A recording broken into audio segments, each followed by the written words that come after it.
Chairman PTI और शाह महमूद कुरैशी के खिलाफ साइफर केस की समाअत इस्लामाबाद हाई कोर्ट के फैसले की रोशनी में आज होगी। ऑफिशियल सीक्रेट एक्ट अदालत के जज अबुल हसनात जुल्कनैन साइफर केस की समाअत करेंगे, जबकि इस्लामाबाद हाई कोर्ट ने साइफर केस का अब तक का ट्रायल कलअदम करार दिया था। हाई कोर्ट के फैसले की रोशनी में साइफर केस के ट्रायल का आगाज असर नौ होगा। चेयरमैन पीटीआई और शाह महमूद कुरैशी के खिलाफ साइफर केस की समाअत इस्लामाबाद हाई कोर्ट के फैसले की रोशनी में आज होगी। ऑफिशियल सीक्रेट एक्ट अदालत के जज अबुल हसनात जुल्कनैन साइफर केस की समाअत करेंगे।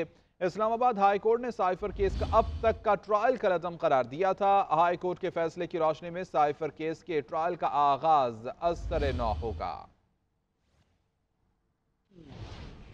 फैसले की रोशनी में आज होगी। ऑफिशियल सीक्रेट एक्ट अदालत के जज अबुल हसनात जुल्कनैन साइफर केस की समाअत करेंगे, जबकि इस्लामाबाद हाई कोर्ट ने साइफर केस का अब तक का ट्रायल कलअदम करार दिया था। हाई कोर्ट के फैसले की रोशनी में साइफर केस के ट्रायल का आगाज असर नौ होगा। चेयरमैन पीटीआई और शाह महमूद कुरैशी के खिलाफ साइफर केस की समाअत इस्लामाबाद हाई कोर्ट के फैसले की रोशनी में आज होगी। ऑफिशियल सीक्रेट एक्ट अदालत के जज अबुल हसनात जुल्कनैन साइफर केस की समाअत करेंगे।